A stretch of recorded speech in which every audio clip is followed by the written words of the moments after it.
Bismillahirrahmanirrahim. Assalamualaikum warahmatullahi wabarakatuh.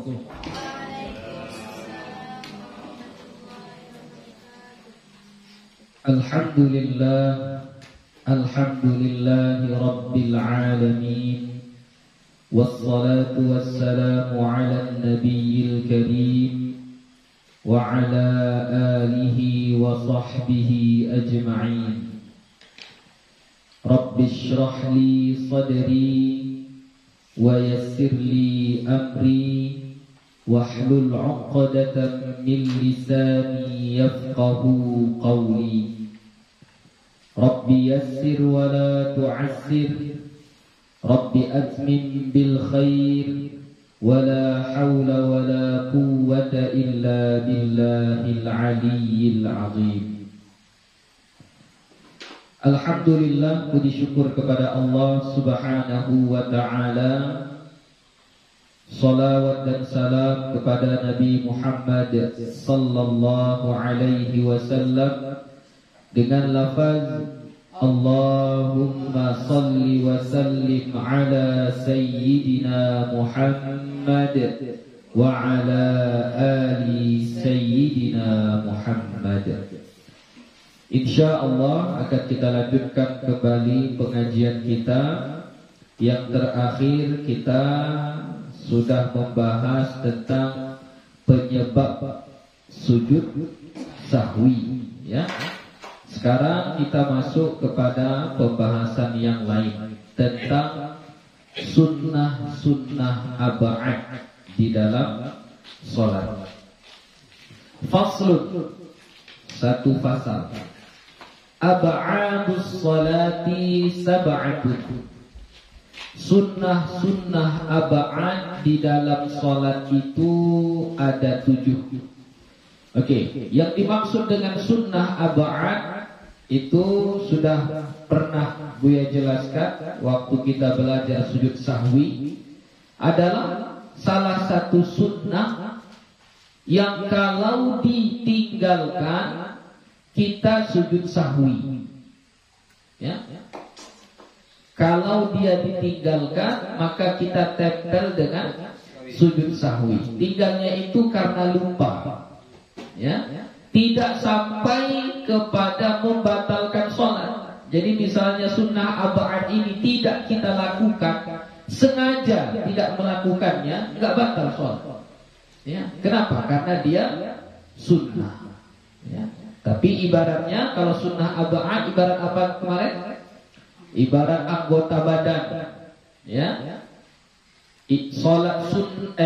Sunnah ab'ad itu di dalam sholat itu ibarat anggota badan, anggota yang ada di badan kita ini.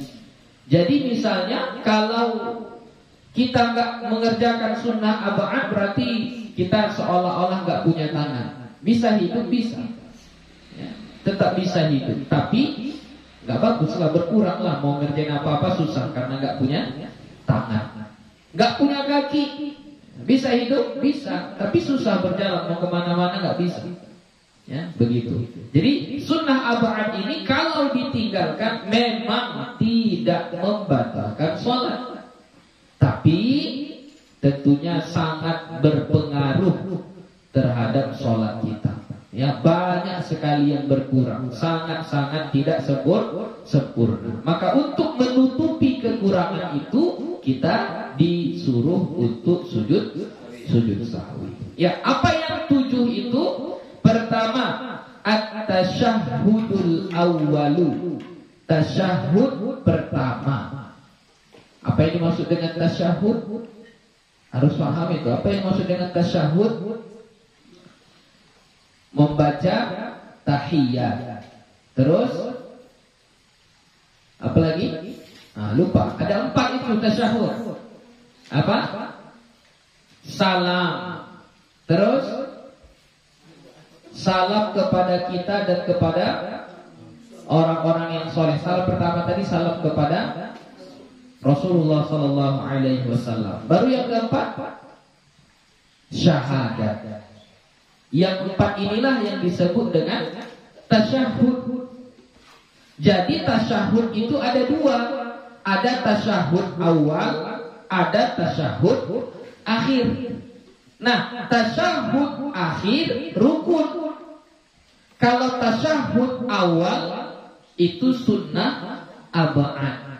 Jadi kalau nggak dibaca tasyahud awal, cuma duduk aja pada rakaat kedua sholat maghrib, ya, setelah sujud 2 kali Allahu Akbar, duduk dia. Seharusnya dia baca tasyahud, tapi dia diam aja.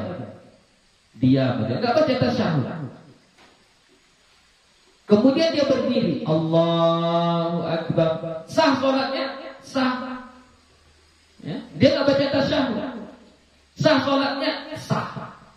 Kenapa? Karena tasyahud awal itu adalah sunnah aba'ad. Tapi nanti ditutup dengan sujud sahwi. Jadi ingat ya, tasyahud itu bacaannya. Bacaan yang 4 tadi. Apa tadi pertama? Tahiyat. Kemudian salam kepada Nabi. Salam kepada kita dan kepada orang-orang saleh. Kemudian syahadat. Yang 4 ini yang disebut dengan tasyahud. Oke. Yang kedua, wa qu'uduhu, dan duduknya. Waktu kita baca tasyahud, posisi kita berdiri, sujud, ruku', duduk. Nah, duduknya itu juga adalah sunnah aba'ad. Duduknya itu. Jadi kita kalau duduk pada rakaat kedua ketika sholat maghrib, maka duduknya itu sudah sunnah aba'ad, sudah 1. Kita baca tasyahud lagi, itu sudah sunnah aba'ad lagi. Sudah 2 di sini. Ya, sudah 2 di sini. Jadi kalau ada orang lupa dia, enggak duduk tasyahud dia. Pada rakaat kedua setelah sujud 2 kali langsung berdiri. Ya, langsung berdiri dia. Teringatnya setelah baca Fatihah. Bagaimana? Teruskan aja sholatnya. Sempurnakan rakaat ketiga. Setelah itu nanti di ujung sebelum salam kita sujud sahwi. Lanjut, yang ketiga, wassalatu 'alan nabi sallallahu alaihi wasallam fihi, dan bersolawat kepada Nabi sallallahu alaihi wasallam padanya apa? Pada tasyahud awal itu. Tadi kan tasyahud yang 4 itu aja. Jadi termasuk sunnah aba'ad juga adalah membaca sholawat setelah tasyahud awal. Jadi asyhadu an la ilaha illallah wa asyhadu anna muhammadar rasulullah. Itu sunnah aba'ad. Itu akhir dari tasyahud. Setelah itu sunnah aba'ad juga hukumnya kita membaca sholawat. Allahumma salli ala Muhammad wa ala ali Muhammad. Itu kalau lengkapnya. Tapi di sini yang diminta nggak ada ali, hanya sholawat saja. Berarti sampai mana? Allahumma salli ala Muhammad, sampai situ saja.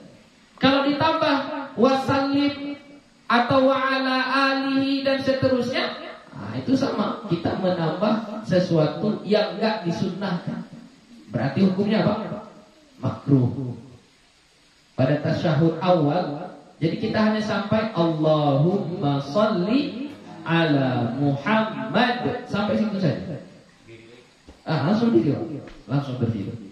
Nah, itu di tasyahud awal. Jadi jangan ditambahkan kepada keluarganya wa ala ali Muhammad. Penambahan wa ala ali Muhammad dan seterusnya itu hukumnya makruh ketika tasyahud awal. Ingat ya, tasyahud awal. Udah berapa? Udah 3. Yang keempat, wassalatu 'alal ali fit tasyahhudil akhir, dan sholawat atas keluarga Nabi pada tasyahud akhir. Low battery, please charge.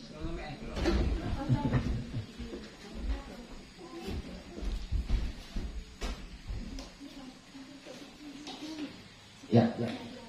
Jadi sholawat ke atas keluarga Nabi pada tasyahud akhir.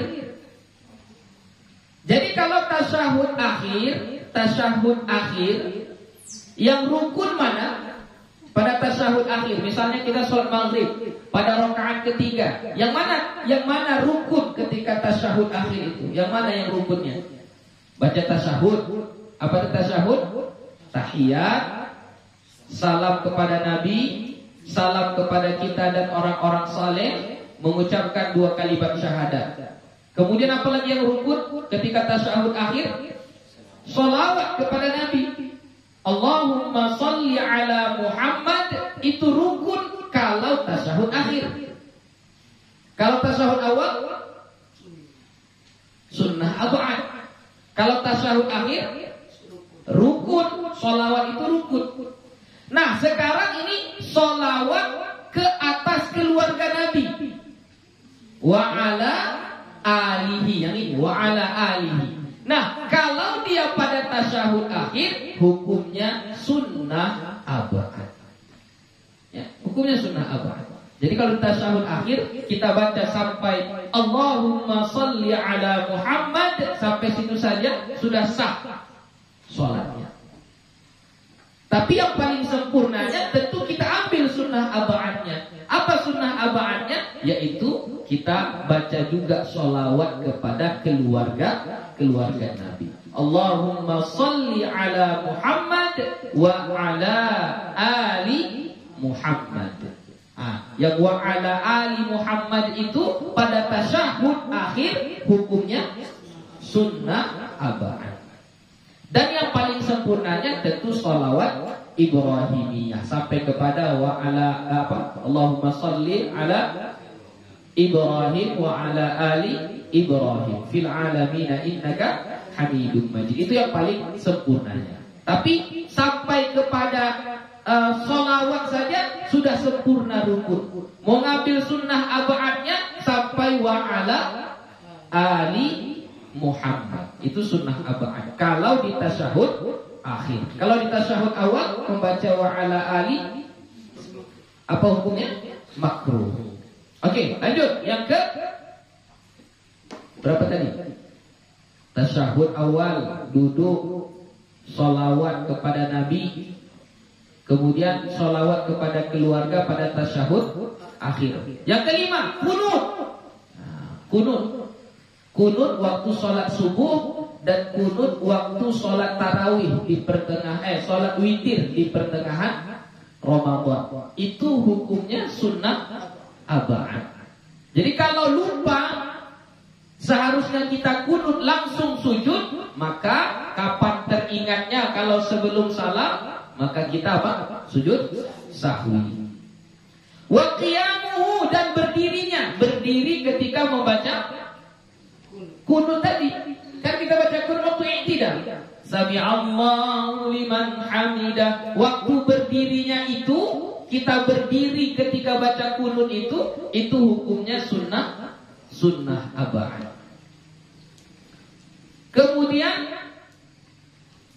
wassalatu wassalamu ala nabi sallallahu alaihi wasallam wa alihi wa sahbihi fihi, dan bersolawat dan membaca salam kepada Nabi Muhammad sallallahu alaihi wasallam dan keluarganya dan sahabatnya padanya. Pada apa? Padanya apa? Padanya kunut. Jadi yang kunut itu Allahumma hdina fi man hadait wa afina fi man afait. Itu yang kunut. Sampai kepada wala ya'izzu man adait tabarakta rabbana wa ta'alait falakal hamdu ala ma qadait astaghfiruka wa atubu ilaik. Sampai situ saja kunutnya. Nah, sholawat itu wa sallallahu wa sallama atau wa sallallahu ala sayyidina Muhammad wa ala alihi wa sahbihi wa sallam, itu hukumnya sunnah ab'ad. Berarti ada berapa? Ada 7 ya, sholawat dan salam pada Nabi, keluarganya, dan sahabatnya setelah kita membaca kunut. Oke, sampai di sini ada pertanyaan? Ya, silakan. Kalau kunut itu imam tidak kunut, kita bagaimana? Yang kita kunut kan? Imam tidak ke kunut, ya bagaimana kita yang jadi makmum? Imam tidak kunut. Ya, kita mau kunut. Kita orang yang kunut. Iya. Lalu apa yang kita lakukan? Ya, yang paling selamat ikuti saja imam. Oh, tidak usah kunut. Nggak usah kunut. Oh, iya, iya. Nah, itu yang paling selamat. Jadi misalnya kita ini pergi ke masjid, yang masjid itu ternyata tidak ada kunut waktu sholat subuh. Sedangkan kita mazhabnya mazhab Syafi'i, yang kunut itu adalah sunnah ab'ad. Ketika imam i'tidal, sami'allahu liman hamidah, dia hanya sekedar baca Rabbana walakal hamd. Kemudian dia langsung sujud, Allahu akbar. Maka kita bagaimana? Yang paling bagusnya kita tetap langsung sujud, ikut imam. Ya, ikut imam. Jangan kita membuat membuat kerjaan sendiri, kita doa sendiri begini, ya. Walaupun tidak membatalkan sholat, selama tidak melewati 2 rukun, ya. Selama tidak melewati 2 rukun. Misalnya kita baca cepat, cepat misalnya, belum lagi imam bangun dari sujud, kita udah sujud misalnya, karena sujudnya imamnya panjang misalnya, maka nggak apa-apa. Tapi nggak bagus. Yang bagusnya adalah kalau imam sujud, kita sujud. Itu yang paling bagus. Oke? Ada lagi?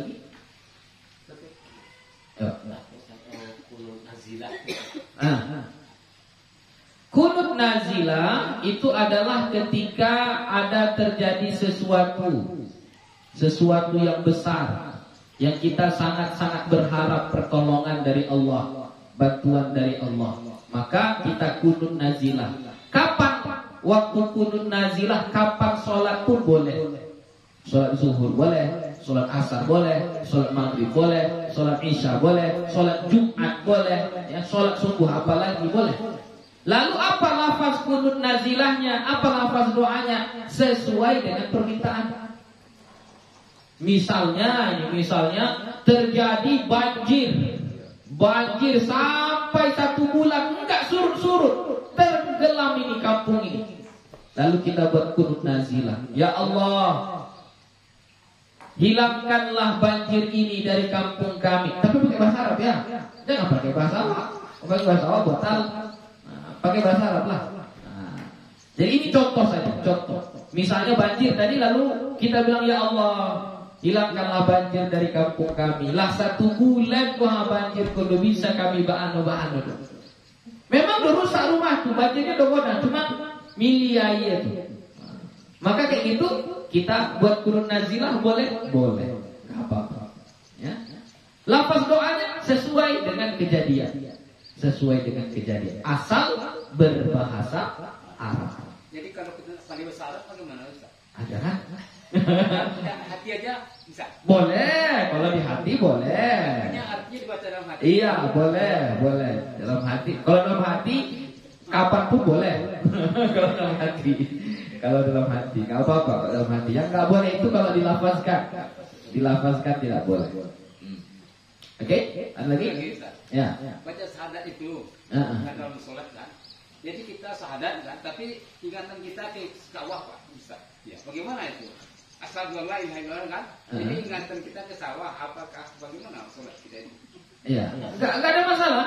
Ya, tidak ada masalah. Karena memang waktu mengucap syahadat itu ya seharusnya bukan hanya ketika mengucap syahadat, ya, dalam sholat dari takbiratul ihram sampai salam, seharusnya yang selalu ada dalam diri kita, dalam hati kita, dalam pikiran kita itu adalah Allah. Seharusnya. Makanya Imam Al-Ghazali mengatakan khusyuk itu adalah rukun dari sholat, kan begitu. Nah, masalahnya kita ini gak mampu. Kita gak mampu seperti itu. Jadi misalnya ini dalam syahadat asyhadu an la ilaha illallah, hati kita ini tak kemana-mana bayangannya. lah, ke sawah lah, ke kerjaan lah, dan lain-lain sebagainya. Sahkah sholatnya? Yang dihukum secara syariat itu yang zahir, Pak. Yang zahirnya. Zahirnya apa? Syahadat dia, Pak. Berarti dia sudah membaca tasyahud. Berarti sudah sah. Adapun yang di hatinya itu enggak urusan syariat. Masalah dosa atau bagaimana itu tidak urusan fikih. Nah, kalau fikih dia dibacanya tahiyat iya, dibacanya salam kepada Nabi iya, dibacanya salam kepada orang beriman, orang-orang soleh iya, dibacanya syahadat iya, bacanya sholawat iya, berarti sudah dikerjakannya rukun tasyahud akhir, sudah selesai. Nah, begitu. Adapun di hatinya bagaimana, bahkan ria sekalipun dia di hatinya ada ria, batal gak sholat gara-gara ria? Sholat gak batal. Ya? Jadi ini kita sholat ria, batal gak sholatnya? Sholatnya gak batal. Karena gak ada yang membatalkan sholat ria, gak ada. Jadi yang batal apanya? Yang batal pahalanya. Sholatnya gak batal. Nah, begitu kira-kira Pak ya. Jadi kajian kita fikih. Jadi misalnya kalau orang waktu tasyahud itu yang di hatinya mengingat benda-benda lain, sahkah sholatnya? Tetap sah. Tidak ada masalah di situ. Itu Allahu a'lam. Ya tentunya kalau kita tidak khusyuk, ya berkurang pahalanya. Semakin khusyuk kita, semakin besar pahalanya. Itu ukurannya. Karena kalau orang khusyuk berarti bertambah kuat imannya. Orang yang sholatnya khusyuk, Pak, itu tambah kuat imannya. Kenapa? Karena kata Allah, innas sholata tanha 'anil fahsya'i wal munkar. Kalau orang sholat sebenarnya dia akan jauh dari perbuatan keji dan munkar. Tapi kalau masih biasa juga melakukan perbuatan keji dan mungkar, padahal dia selalu sholat, gak pernah tinggal pun sholatnya, di masjid pun sholatnya, tapi mudah sekali melakukan perbuatan keji dan mungkar. Contoh ada proyek, bagi-bagi proyek, potong sana, potong sini, masih juga diambilnya, padahal dia sholat terus ini. Ya. Bukan berarti sholatnya gak sah, ya, kita anggap saja sholatnya sah, tapi kualitas imannya itu, kualitas sholatnya itu tidak menambah kualitas imannya. Ya, kualitas sholatnya tidak menambah kualitas imannya. Begitu kira-kira. Ya, jadi nggak apa-apa. Jadi sama dengan baca ihdinas siratal mustaqim. Sama, iya, sama. Contoh dibilang ihdinas siratal mustaqim. Yang dibayangkan itu adalah, aduh, pintuku tadi tertutup atau enggak ya? Nggak ada masalah, Pak. Jadinya lurus kan? Hah? Jadinya lurus kan? Jadi pintu. Iya. Nggak ada ngaruh kepada sah atau tidak sah sholat. Dia tetap berpengaruh. Hanya dia tetap sah sholatnya. Hanya pengaruhnya dalam khusyuknya. Kurang khusyuk berarti kurang sempurna sholatnya secara pahala. Ya, pahala begitu, Pak. Ya, lanjut. Faslun. Ini masuk kepada yang membatalkan sholat. Tabtulus sholatu bi arba'a asyrata khaslatan. Batal sholat itu dengan sebab 14, dengan 14 macam keadaan. Nah, ini yang membatalkan sholat. Pertama, bil hadathi. Terjadi hadas, baik hadas besar ataupun hadas kecil. Ya, hadas kecil contohnya buang angin. Ya. Kalau kita buang angin, yakin kita ada keluar anginnya, maka batallah sholat kita. Apa penyebab batalnya? Berhadas. Ya, baik hadas kecil ataupun hadas besar. Atau misalnya waktu kita sholat, tiba-tiba ada seorang perempuan menyentuh kita, menyentuh kulit kita. Yang perempuan itu bukan mahram kita, maka di mazhab Syafi'i batal. Tapi bukan itu yang menyentuhnya, dianya. Walaupun dia yang menyentuhnya, tetap batal. Karena hukumnya bersentuhan. Bersentuhan batal wudu. Kalau batal wudu berarti batal sholat. Yang kedua, wa bi wuqu'in najasati illam tulqa halan min ghairi hamlin. jatuh najis kepadanya, berarti kalau jatuh maksudnya apa? Awalnya nggak ada najis di situ. Kemudian waktu dia sholat jatuh najis kepadanya. Kalau sebelum sholat dia sudah bawa najis, sah sholatnya? Nggak sah. Karena syarat dari sholat itu harus bersih badan, pakaian, tempat dari najis. Nah, ini ceritanya dia sholat tadi bersih, kemudian jatuh najis. Jatuh najis. Maka kalau jatuh najis, tengok keadaannya. Illam tulqa halan. Kalau sekiranya ketika jatuh najis itu tidak dibuang langsung ketika itu, min ghairi hamlin, tanpa dia berhenti di situ, tanpa tanpa nempel di situ, maka batal sholatnya. Jadi misalnya ini kita sholat jatuh kotoran cicak, ya, jatuh kotoran cicak. Jadi ketika jatuh langsung kita beginikan, dan dia terbuang najisnya dan tidak ada bekasnya di sini, maka lanjutkan sholatnya, nggak apa-apa. Tapi kalau sekiranya kita sholat jatuh najis, kita biarkan dulu beberapa detik, biar aja lah dulu, kan? Maka itu berarti kita sudah hamil, kita sudah menanggung najis, membawa najis, maka di situ batal sholat. Atau kita buang langsung kita buang, jatuh langsung kita buang, tapi ternyata yang jatuh ini basah, sehingga tetap meninggalkan bekas di situ, maka ketika itu batal sholatnya, karena berarti kita sedang terkena najis.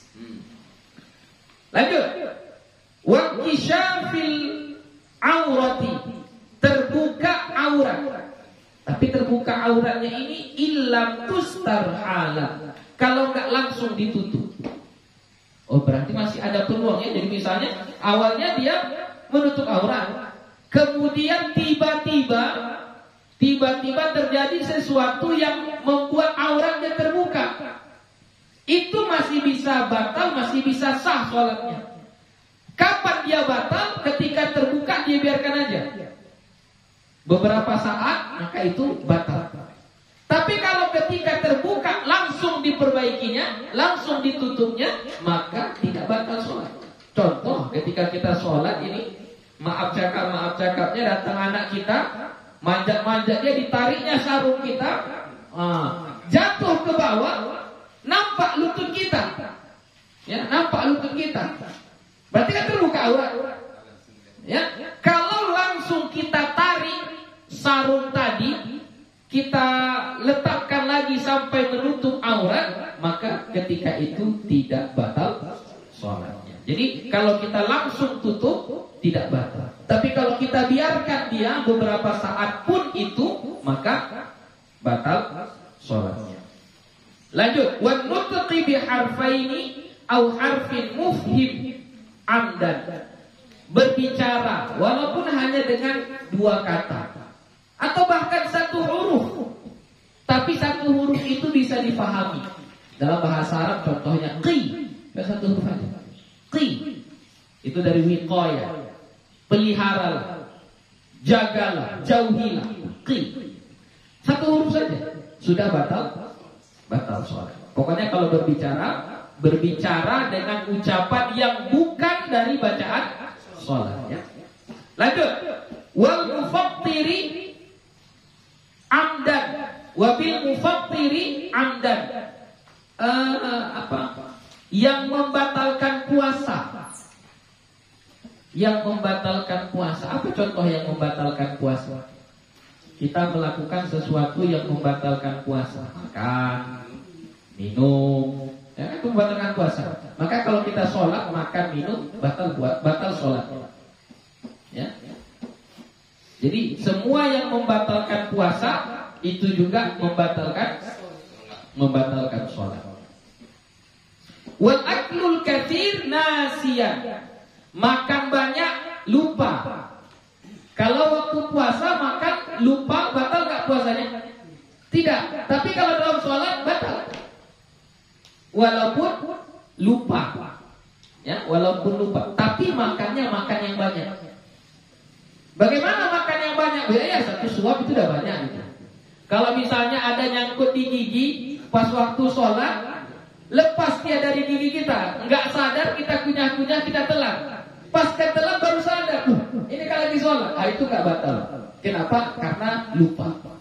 Tapi kalau makan banyak, mau lupa, mau kayak manapun, kalau makannya banyak, batal. Contoh makan banyak itu misalnya di kantong kita ada kurma, waktu sholat kita ambil, kita makan, lupa ini, satu biji kurma kita makan, lupa kita, maka di situ batal. Ya, itu dianggap banyak. Kalau puasa nggak batal. Itu makanya dibedakan di sini, dibedakan. Ya. Wa salati awakatin mutawaliyatin walau sahwa. Bergerak 3 kali berturut-turut walaupun dalam keadaan lupa. Yang bergerak ini adalah anggota badan yang besar, bukan anggota badan yang kecil. Anggota badan yang besar itu tangan, kaki, kepala, itu anggota badan yang besar. Kalau itu bergerak 3 kali berturut-turut, lupa atau sadar, sengaja atau tidak, 3 kali berturut-turut bergerak dia, maka batal sholatnya. Ya. Jadi kalau anggota yang kecil bagaimana? Gak apa-apa. Contoh anggota yang kecil jari ini. Jadi misalnya waktu sholat, jarinya gini-gini aja, bergerak-gerak gini aja jarinya. Batal gak? Gak batal. Kenapa? Karena ini anggota yang kecil. Atau matanya berkedip-kedip aja, berkedip-kedip aja gini. Ya, berkedip-kedip. Ya, mata itu adalah anggota yang kecil. Ya. Tapi kalau kepala yang goyang, batal. Contoh sholat ini imamnya bagus pula suaranya, mendayu-dayu. Jadi kepala kita karena terlalu menikmati, bergerak begitu. Udah berapa kali nih? Kalau 3 kali berturut-turut batal. Tapi nggak sadar ya, walaupun nggak sadar batal. Walau sahwa, walaupun dalam keadaan lupa. Itu kalau anggota badan yang besar. Oke? Kemudian wal watbatil fahisyah. Watbah itu melompat. Fahisyah itu kenapa disebut fahisyah? Fahisyah ini jelek, itu artinya. Maksudnya lompatnya lompat yang berlebihan, lompat yang besar. Yang dimaksud dengan melompat adalah satu gerakan tapi semuanya bergerak. Melompat kita bergerak semuanya. Itu namanya watbah. Jadi kan dia cuma satu gerakan. Kenapa membatalkan sholat? Karena dia fahisyah. Karena ya nggak ada orang sholat melompat, gitu kan? Jadi misalnya ini sholat berjamaah, tiba-tiba batal uduk orang yang di depan kita, saf di depan kita. Jadi karena kita nggak mau banyak langkah kayak gini, langsung kita lompat begini. Maka itu batal sholatnya. Ya, watbah fahisyah, batal sholatnya. Oke? Walaupun satu gerakan saja, batal. Kemudian wadharbil mufritah, pukulan mufritah, pukulan yang keras, yang besar, yang berlebihan. Cuma satu gerakan, tapi dia memukul, itu batal juga. Contoh dia sholat ini, ada orang ribut di situ misalnya, di tubuhnya, di tubuhnya gini, itu batal sholat. Batal sholatnya. Walaupun cuma satu kali gini. Tapi kalau dorbah mufritah, pukulan yang melampaui, maksudnya keras pukulannya, batal. Atau pakai tendangan kaki, ya, tendangan kaki. Ada orang lewat, ditendangnya. Nah, itu mufritah, batal. Ya? Kalau kita diganggu orang, bisa. Karena kita diganggu, sujud kita diganggu juga, kita sepak belakang kan. Batal. Batal. Iya, batal. Batal.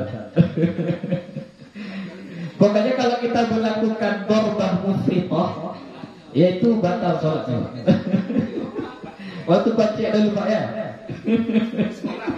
Iya itu sekolah diganggu kawan dari belakang, tendang belakang itu kan batal Pak ya, batal. Lanjut. Wa ziyadati ruknin fi'liyin amdan, menambah rukun fi'li sengaja. Ingat sengaja. Kalau nggak sengaja nggak batal. Contoh rukun fi'li apa? Ruku. Nah, ini dia rukunya 2 kali. Satu rakaat itu rukunya 2 kali. Jadi udah Allahu Akbar, Sami'allahu liman hamidah. Dia balikkan lagi kayak gini misalnya kan.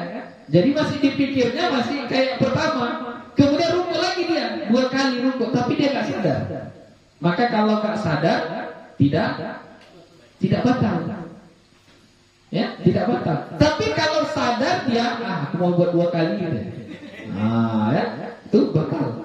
Sujud 3 kali batal. Ini cerita guru kita nih yang saya ambil sanadnya dari beliau.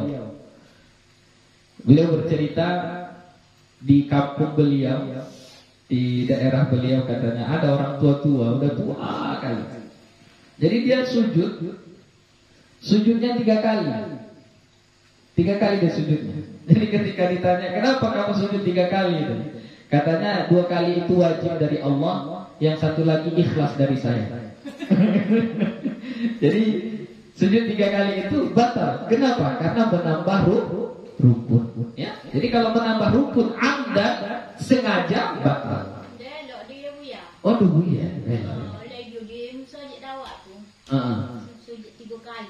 Iya. Kalau sengaja batal sholatnya. Tapi kalau itu sengaja lupa misalnya, maka itu batal. Tapi biku sujud sahwi kalau ingat. Tapi kalau sengaja yang sujud 3 kali batal. Itu kenapa? Karena dia menambah rukun. Kemudian wa taqaddumu ala imamihi bi ruknaini fi'layaini wa takhallufu bihima bi ghairi udhrin. Ini yang kita bahas beberapa hari yang lalu ini. Mendahului imam dengan 2 rukun fi'li. Mendahului imam dengan 2 rukun fi'li. Jadi imam masih berdiri, dia udah ruku. Imamnya masih berdiri, makmumnya udah ruku. Masih 1. Kemudian setelah ruku dia i'tidal, imamnya masih berdiri. Maka ketika dia mau sujud batal sholatnya.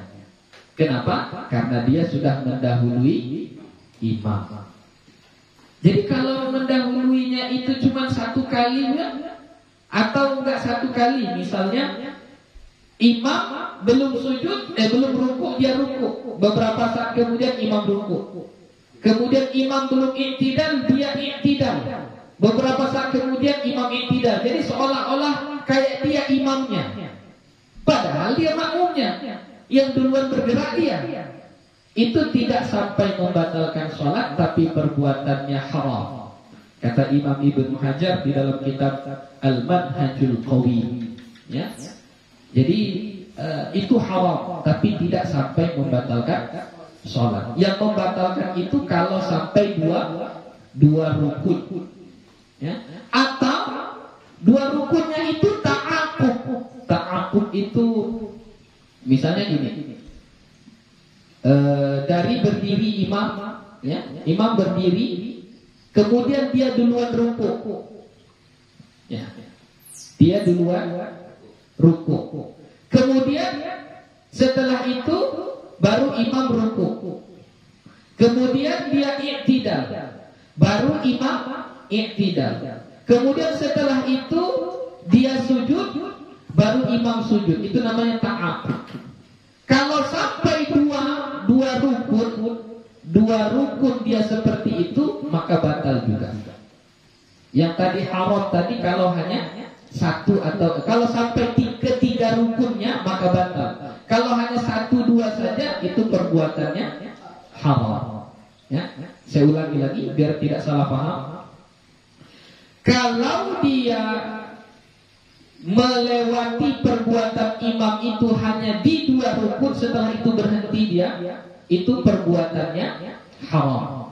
Tapi kalau sampai misalnya tadi udah rukuk 1, ya, dia duluan dari imam. Iktidal dia juga duluan dari imam. Maka ketika sujud dia duluan dari imam, ketika itu langsung batal sholatnya. Begitu ya. Itu namanya mendahului imam, tapi jenisnya ta'akub. Ya, ta'akub itu nggak jauh-jauh jaraknya, beriringan tapi tetap selalu dia yang duluan. Gitu. Oke. Begitu juga takhalluf. Jadi ada taqaddum, ada takhalluf. Kalau taqaddum tadi duluan, kalau takhalluf belakangan. Imam udah rukuk, dia belum. Masih berdiri juga. Imam udah i'tidal, dia belum juga. Imam sujud, kalau dia belum juga rukuk, maka batal sholatnya. Ya, takhalluf, terlambat. Bi ghairi uzrin, tanpa uzur. Kalau ada uzurnya, maka boleh. Contoh uzurnya lupa dia. Lupa. Nggak tahu lah bagaimana lupa dia. Sekiranya terjadi lupa boleh. Dan ini juga lah yang menjadi pegangan bagi sebahagian ulama yang kemarin ditanya sama Ustaz. Dia sempurnakan bacaan Fatihahnya sampai imam mau sujud. Nah, ini disebut juga dengan uzur. Uzurnya karena dia belum selesai baca Fatihah. Tapi disebut dia uzur kalau dia tidak masbuk. Enggak masbuk dia, cuma imamnya cepat kali. Maka dia boleh menyempurnakan bacaannya. Itu uzur kalau tidak sampai dua rukun. Tapi yang paling bagus tetap seperti yang hadis kita baca, ikuti imam saja. Imam ruku kita, imam sujud kita, selesai, aman. Ya. Lanjut, waniyati qat'i shalah, punya niat membatalkan sholat. Aku batalkanlah sholatku. Masih niat saja, maka ketika itu batal sholat. Masih niat, belum terjadi yang membatalkan sholat, belum dilepaskannya tangannya, belum dia bergerak, masih niat aku batalkanlah sholatku, maka ketika itu batal sholat. Wa ta'liqi qat'iha bi syai'in, membuat taklik kaitan syarat dengan sesuatu. Jadi misalnya gini, kalau datang si fulan, aku batalkan sholat. Waktu sholat ini lagi nunggu kawan di rumah, sholat zuhur dia. Tapi ketika sholat zuhur itu, tanya datang nanti. Kalau datang nanti dia, aku batalkan sholat. Maka ketika itu, walaupun belum datang dia, batal sholatnya. Walaupun belum datang, sudah batal sholatnya. Oke? Kemudian wa taraddudu fi qat'iha, bolak-balik ragu-ragu, batalkan enggak ya? Itu batal sholatnya. Oke. Itulah dia 14 yang membatalkan sholat. Ada pertanyaan? Jadi apa yang kita sholat kan? Berarti mencari sayur kan? Jadi kalau masuk Aceh untuk. Iya. Jadi sudah sholat baru sadar lampu darah di tangan. Iya. Bagaimana hukumnya itu? Ulangi lagi sholatnya, Pak. Karena bernajis tadi, Pak, kan? Tidak tahu kita datangnya kan? Tidak tahu kita masuk sudah sholat baru sadar Pak masuk. Iyalah. Jadi maksudnya kan tadi kita mengambil sayur ke ladang tadi kan sebelum sholat. Berarti potensi Aceh tuh loket di kaki kita waktu itu kan? Tahu kita dalam pokoknya di siko loket ini kan. Kalau dia masih loket, batal sholat doa. Tapi kalau dia sudah lepas, kan keluar darah dari bekas gigitannya itu. Ketika sudah keluar darah dari gigitannya itu, maka badan kita bernajis karena ada darahnya. Itulah yang membuat batal sholat tadi. Jadi ketika kita nggak tahu, nggak batal. Tapi ketika kita tahu, Udah selesai pula sholatnya, maka kita ulangi sholatnya. Karena ketika itu sholat kita nggak sah. Sahnya itu kalau nggak tahu, kan sudah tahu kita, ulangi sholatnya lagi. Gitu. Sama kayak misalnya kita sholat nggak tahu arah kiblat. Jadi kita sholat ke sana, Allahu Akbar. Setelah salam ada orang bilang nggak ke sana kiblatnya, Pak. Ke sananya. Apa yang kita lakukan? Ulangi lagi, Pak. Sholat nggak ada. Jangan bilang, udah cukup, udah sholat saya. Enggak, Pak. Ulangi lagi, menghadap ke sana. Gitu. Karena sholat yang tadi belum sah. Begitu. Ya, Pak.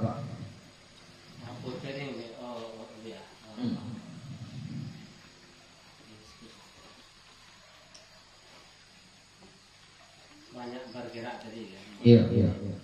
Contohnya kalau dalam berjemaah kan sholat soft rapat, rapi.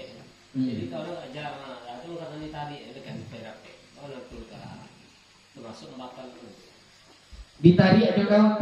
Berapa kali gerakan, Pak? Ya, gerakan itu kan bisa kita hitung. Satu nih. Satu, dipegangnya. 2, ditariknya. 3. Kalau itu sekali gini, Pak, berarti 3 kali pergerakan itu, Pak. Maka batal sholatnya. Walaupun untuk menarik orang nggak boleh, Pak, karena sudah pergerakan 3 yang besar berturut-turut, nggak boleh. Ya. Jadi pergerakan anggota badan yang besar itu harus dijaga. Walaupun untuk maslahat, ya. Kecuali dalam beberapa hal.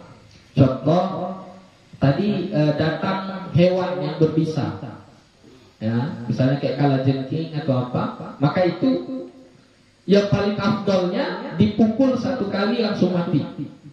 Itu yang paling afdolnya. Kalau enggak 2 kali pukulan. Kalau enggak boleh sampai 3 kali. Boleh sampai 3 kali pukulan. Tapi yang paling afdolnya sekali pukulan. Jadi buat pukulan yang paling bagus sampai mati. Nah, itu. Jadi apalagi itu maslahat. Jadi walaupun itu maslahat, kalau bisa dia membuat maslahat itu tidak 3 kali pergerakan, maka tidak mengapa. Pertama dipegangnya dulu, diam, baru ditariknya kayak gini, diam lagi, baru dibalikkannya tangannya kembali, diam lagi, nggak apa-apa, Pak, boleh. Tapi kalau tarik, balikkannya lagi tangannya ke sini, maka sudah 3 kali pergerakan, itu nggak boleh. Itu. Oke. Kalau memukul tadi biarkan, contohnya datang bilah, itu cari pemukul loh, kan? Kalau mencari pemukul Pak, itu batal kami sholatnya, Pak.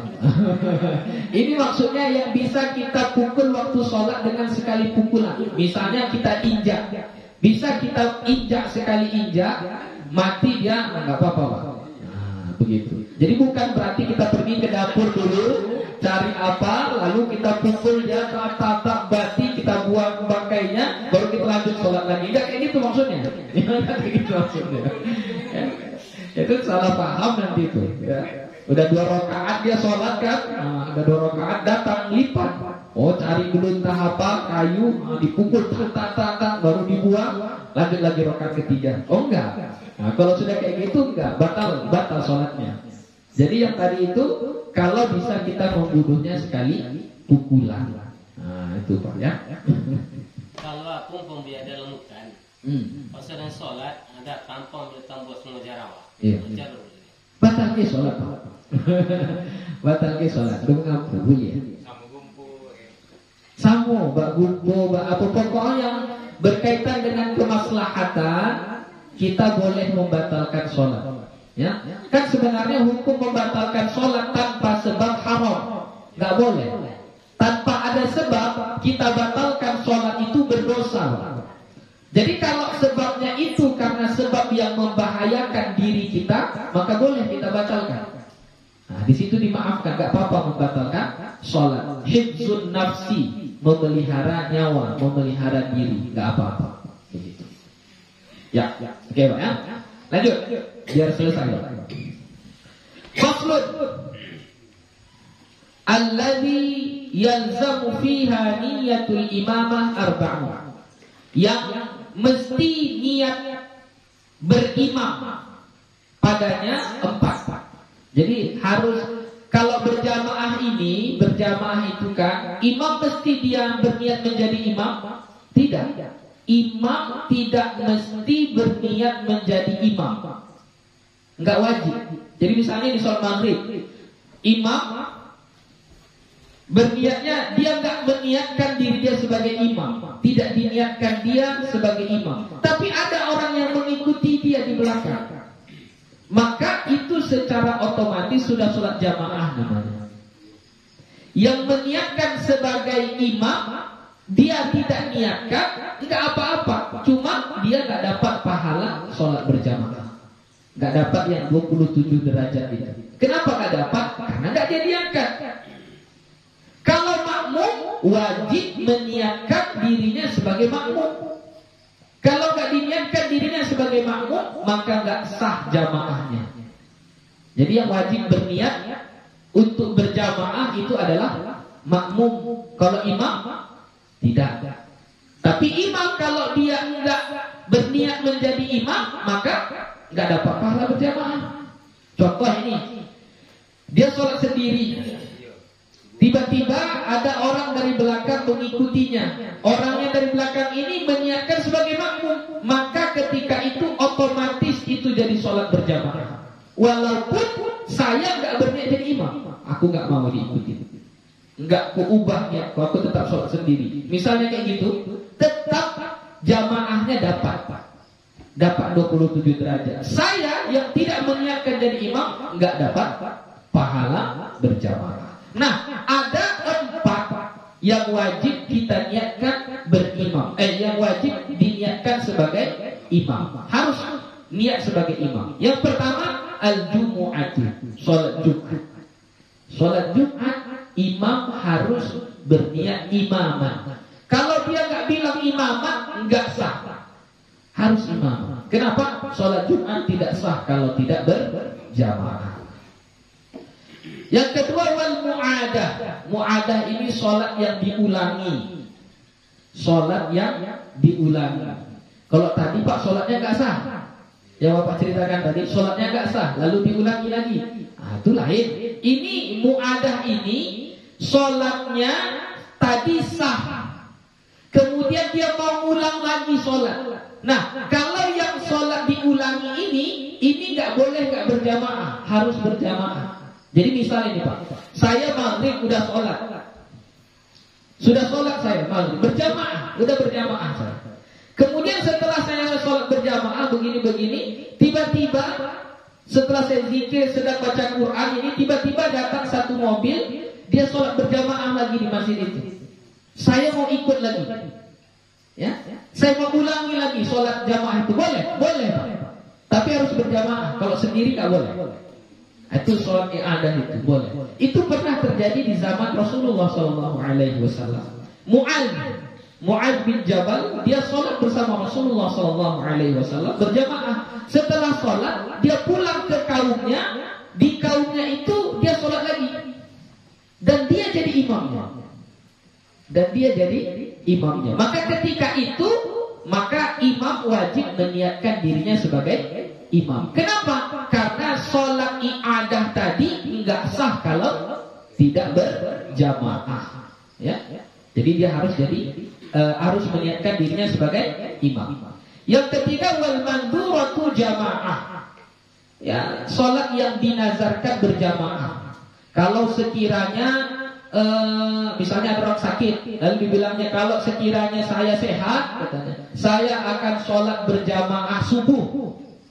Saya akan sholat berjamaah subuh. Berarti sholat subuh jamaahnya menjadi wajib, kan gitu kan? Jadi wajib karena sudah dinazarkan, bukan subuhnya, tapi apanya? Jamaahnya. Kan yang dinazarkannya jamaahnya. Kalau dinazarkan subuh boleh. Misalnya, kalau anak saya lulus tes PNS, saya akan sholat subuh. Boleh? Nggak boleh. Yang dinazarkan itu harus yang sunnah, yang wajib nggak boleh dinazarkan. Subuh wajib. Tapi kalau dibilangnya, kalau anak saya lulus tes PNS, saya akan sholat subuh berjamaah, maka jamaahnya itu jadi wajib. Nah, ketika dia pergi ke masjid, sampai di masjid disuruh orang dia jadi imam. disuruh orang dia jadi imam. Maka ketika itu dia wajib mengatakan imamat di dalam sholatnya. Tapi kalau nggak ada yang kayak tadi, memang sholat subuh yang biasa, lalu dia disuruh jadi imam, wajibkah dia mengatakan imamat? Tidak. Kalau sholat subuh yang biasa, tapi dia nggak dapat pahala. Tapi kalau yang dinazarkan tadi, maka dia wajib mengatakan sebagai imamat. Kemudian yang keempat, wal mutaqaddimatu fil matar, jamak takdim karena terjadi hujan. Jadi kalau terjadi hujan yang lebat yang bisa mengganggu antara dua sholat, zuhur asar, maghrib isya, maka boleh kita jamak. Kita jamak. Dua waktu itu kita sholat di satu waktu, boleh, tidak mengapa. Ya, tapi jamaknya jamak takdim. Maka ketika itu harus imam meniatkan dirinya sebagai imam. Oke. Ada pertanyaan? Tertawa tanpa disengaja membatalkan sholat itu. Nah, misalnya kayak tadi itu imam kakek itu ditarik apanya sarungnya kan? Iya. Makmumnya apa? Refleks tertawa. Kalau suara bersuara Ustaz batal. Nah, kalau bersuara dia batal. Tapi kalau nggak bersuara, cuma agak bergetar badannya, menahan tawa itu nggak batal.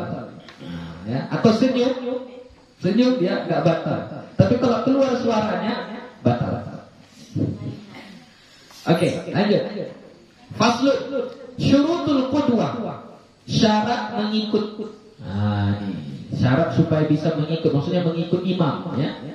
Apa? Ahada asyar, ada 11.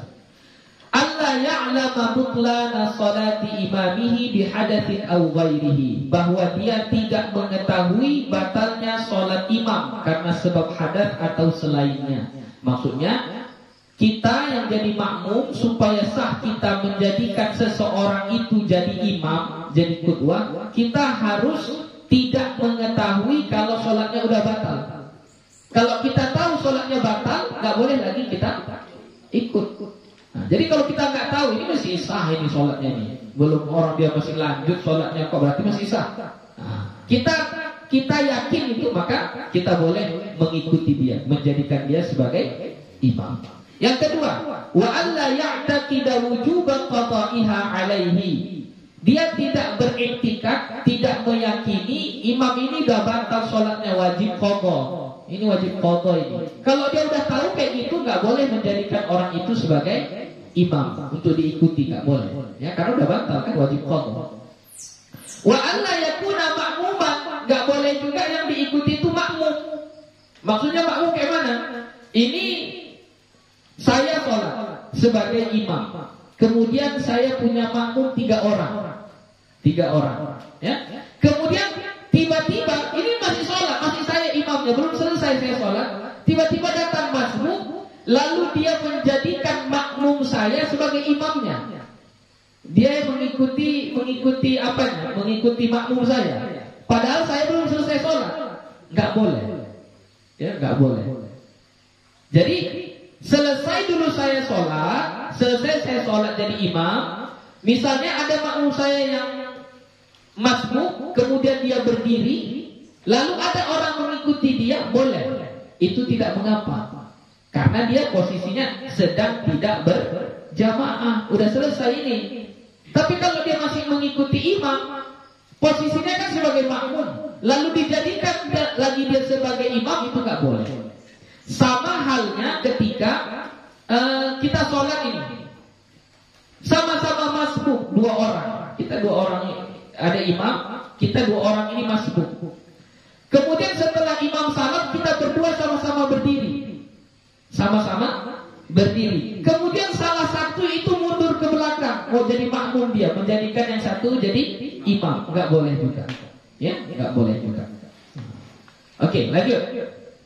Wala ummiyah, nggak boleh juga menjadikan imam seorang yang ummi, yang nggak pandai baca, yang nggak bisa baca, jangan jadikan ummi. Nggak bisa baca Quran, ya, nggak bisa baca Quran, jangan jadikan sebagai imam. Wa alla yataqaddama ala imamihi fil mauqif, nggak boleh tempatnya depan imam. Jadi imamnya di sini, dia sholatnya di situ. Jadi imamnya di belakang, nggak boleh. Makanya kalau di Masjid Nabawi itu, di masjidnya itu ada garis di ujung sana. Tandanya kita nggak boleh lewat dari garis itu.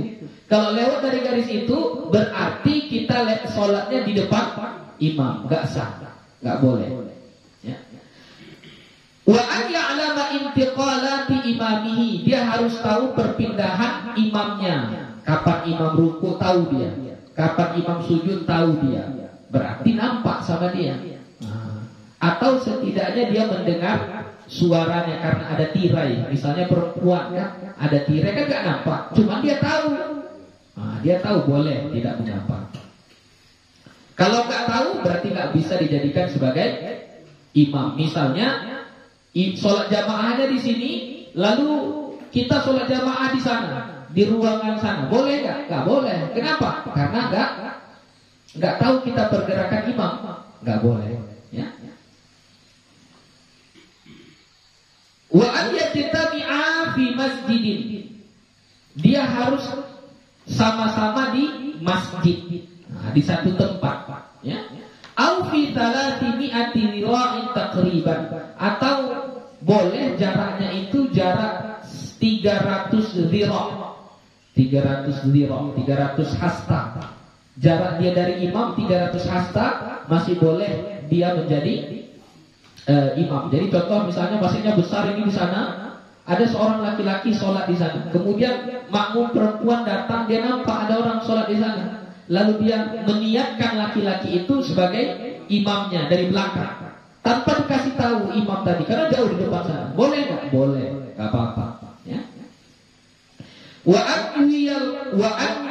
Wa ayyan wiyal qudwata awil jama'ata. Si makmum harus berniat mengikut atau niat berjamaah. Kalau makmum nggak berniat, maka tidak jadi sholat berjamaah. Wa ayyatawafaqa nazmu sholataihima, sesuai bentuk sholatnya. Ada yang berbeda bentuk sholat, Bu ya? Ada. Contoh sholat Idul Fitri, berbeda nggak cara sholatnya? Berbeda. Ada 7 takbir. Sholat gerhana berbeda lagi caranya. Jadi harus sama cara sholatnya, harus sama. Kalau berbeda cara sholatnya, nggak boleh.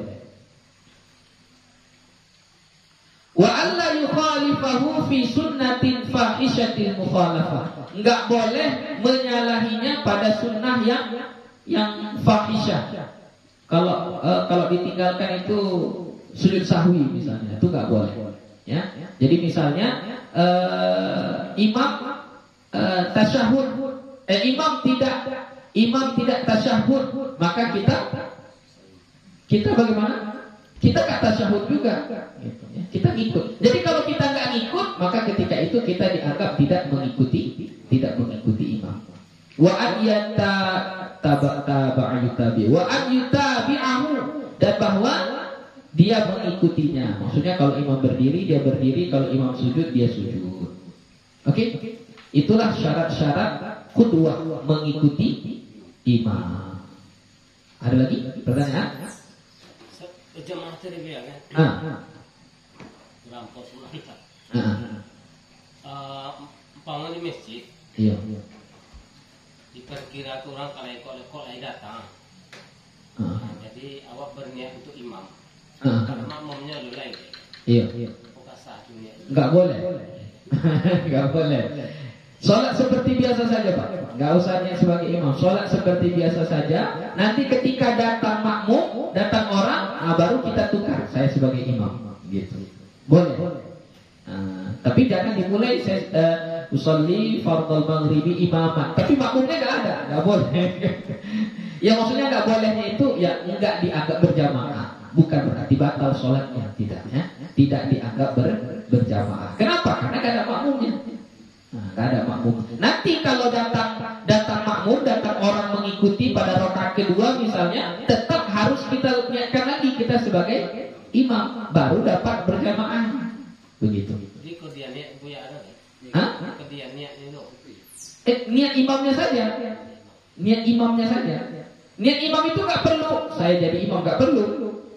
Cukup terdetak di hati kita. Oh saya imam. Sudah. Itu sudah dapat berjamaahnya. Ya, sudah dapat pahala jamaah. Oke, terakhir ini biar besok kita masuk kepada bahasan yang baru. Faslun suwarul qudwati tis'un. Fasal tentang bentuk mengikut itu ada 9. Tasihhu fi khamsin, sah pada 5. Jadi yang 5 ini saja boleh diikuti, boleh mengikut. Apa itu? Pertama, qudwatu rajulin bi rajulin. Laki-laki mengikut laki-laki. Jadi makmumnya laki-laki, imamnya laki-laki, sah. Wa qudwatin imra'atin bi rajulin. Mengikut perempuan kepada laki-laki, berarti makmumnya perempuan, imamnya laki-laki, sah. Wa qudwati khuntha bi rajulin. Mengikut khuntha dengan kepada seorang laki-laki. Khuntha itu manusia yang mempunyai 2 alat kelamin. Ya, itu khuntha. Punya alat kelamin laki-laki, punya alat kelamin perempuan. Ada punya, ada. Itu khuntha, tapi jarang, ya. Jadi kalau khuntha sebagai makmum, imamnya laki-laki, sah. Wa qudwati imra'atin bi khuntha. Mengikut perempuan kepada khuntha. Ya, perempuan makmumnya, khuntha imamnya, sah. Wa qudwati imra'atin bi imra'atin. Mengikut perempuan kepada perempuan, makmumnya perempuan, imamnya perempuan, sah. Yang 5 ini sah. Wa tabtulu fi 4, dan batal pada 4. Kalau terjadi yang 4 ini batal. Apa itu? Qudwatu rajulin bi imra'atin. Mengikut laki-laki kepada perempuan, berarti makmumnya laki-laki, imamnya perempuan, enggak sah. Wa qudwati rajulin bi khuntha. Mengikut laki-laki kepada khuntha, berarti makmumnya laki-laki, imamnya khuntha, enggak sah. Ini khuntha ini bukan bencong, ya. Bukan bencong. Nah, ini alat kelaminnya 2, memang 2 alat kelaminnya. Ya, itu. Jadi kalau laki-laki makmumnya, khuntha imamnya, enggak boleh, enggak sah. Wa qudwati khuntha bi imra'atin. Mengikut khuntha kepada perempuan, maksudnya makmumnya khuntha, imamnya perempuan, enggak sah. Yang terakhir, wa qudwatu khuntha bi khuntha. Makmumnya khuntha, imamnya khuntha, enggak sah.